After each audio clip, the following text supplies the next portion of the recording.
પોલીસના હાથો બનીને કાકા પોલીસ ખાતું બિલકુલ વહીવટદારો થ્રુ કરોડો રૂપિયાના હપ્તા ખાય છે। દારૂ જુગારના અડ્ડા ખુલ્લેઆમ ચાલે છે, ડ્રગ્સ ખુલ્લેઆમ વેચાય છે। पहिना પોલીસ અધિકારીઓના ફૂલ હપ્તા ભરતા હોવાના કારણે આ પોલીસ અધિકારીઓ આવા તત્વો સામે કોઈ પણ એક્શન લેતા નથી। આજ દિન સુધી એ ગોમતીપુરના પીઆઈ હોય કે દાણીલીમડાના પીઆઈએ કોઈ પણ એક્શન લીધા નહીં। ઉપલા અધિકારી પણ મેં વાત કરી, હજી પણ નહીં જાગે તો ના છૂટે કોંગ્રેસ પાર્ટી તરીકે અમે આ વિસ્તારની અંદર જન આંદોલન કરવાની પણ જરૂર પડશે।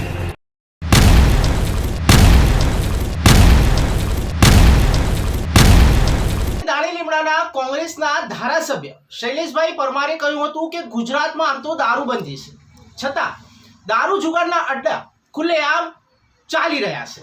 ત્યારે પોલીસ અધિકારીઓને ફૂલ હપ્તા ભરાતા હોવાના કારણે અધિકારીઓ કોઈ એક્શન લેતા નથી। ગોમતીપુરના પીઆઈ અને દાણીલીમડાના પીઆઈ આમ સરેઆમ એક્શન કેમ નથી લેતા તેવું પણ તેમણે કહ્યું હતું। ત્યારે પોલીસ ખાતું વહીવટદારો કરોડો રૂપિયાના હપ્તા લેતા હોય તેવો તેમણે આક્ષેપ કર્યો છે। ચૂંટાયેલા પ્રતિનિધિ તરીકે જન આંદોલન કરવાની પણ તેમણે ચીમકી ઉચ્ચારી હતી। આવો સાંભળે શૈલેષભાઈએ શું કહ્યું આ મુદ્દે। ભારતીય જનતા પાર્ટી દ્વારા અહીંના પોલીસના વહીવટદારો અને દારૂ જુગાર સટ્ટા ચરસના ધંધા કરતા લોકોને પોતાના કાર્યકર તરીકે એમણે ઉપયોગ કર્યો। વિસ્તારોની અંદર કોંગ્રેસના જે કાર્યકરો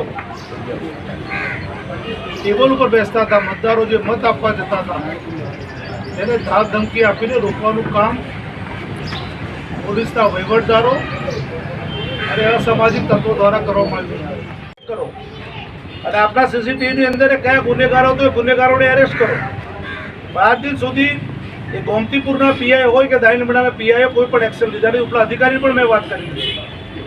સવાલ ચૂંટણી શાંતપ્રિય થાય, લોકોને જ્યાં મત આપવો હોય ત્યાં મત આપે, પણ આજે આતંક ફેલાવી દે પોલીસના હાથો બનીને કાકા પોલીસ ખાતું બિલકુલ વહીવટદારો થ્રુ કરોડો રૂપિયાના હપ્તા ખાય છે। આ આક્ષેપ નથી મારો, ખુલ્લેઆમ આજે પણ તમે મારી સાથે મીડિયાના મિત્રો આવશે તો હું તમને ગલીએ ગલીએ લઈ જઈશ। દારૂ જુગારના અડ્ડા ખુલ્લેઆમ ચાલે છે, ડ્રગ્સ ખુલ્લેઆમ વેચાય છે। વારંવાર લોકલ પ્રજા પણ આ માટે રજૂઆત કરે છે। पहिना પોલીસ અધિકારીઓના ફૂલ હપ્તા ભરતા હોવાના કારણે આ પોલીસ અધિકારીઓ આવા તત્વો સામે કોઈ પણ એક્શન લેતા નથી।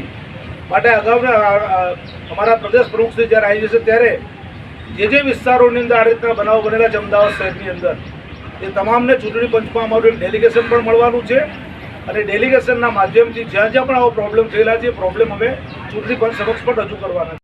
પ્રજાના ચૂંટાયેલા પ્રતિનિધિઓ તરીકે અમારે જન આંદોલન પણ કરવું પડે તો અમારી જન આંદોલન કરવાની પણ તૈયારી છે।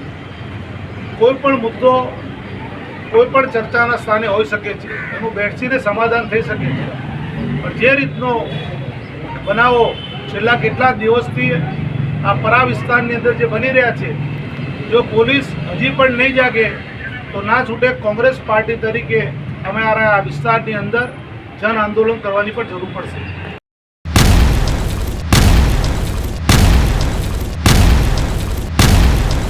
दिव्य सरदार न्यूज, सब पर नजर, सबकी खबर।